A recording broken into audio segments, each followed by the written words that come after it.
नमस्कार, माझे नाव श्रावणी अशोक घडते. मी इयत्ता 11वी ड मध्ये शिकते. माझ्या शाळेचे नाव श्री मिलन जैन विद्यालय पाथर्डी असे आहे. आज आम्ही पर्यावरण प्रदूषण या विषयावर बोलणार आहोत. पर्यावरण म्हणजे आपले जीवन.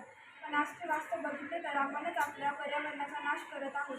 कारखान्यांचा धूर, वाहने, प्लास्टिकचा वापर, झाडांची तोड आणि नदी नाल्यांमध्ये कचरा टाकणे या सगळ्या गोष्टींमुळे हवा, पाणी आणि माती प्रदूषित होत आहेत. श्वसनाचे आजार, त्वचारोग आणि हवामान बदल यांसारख्या समस्या वाढत चालल्या आहेत.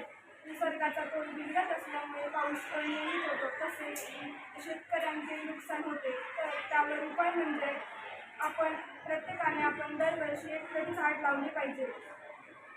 तसेच आपण प्लास्टिकच्या पिशव्या न वापरता कापडी पिशव्या वापरल्या पाहिजे. कचरा योग्य ठिकाणी टाकला पाहिजे.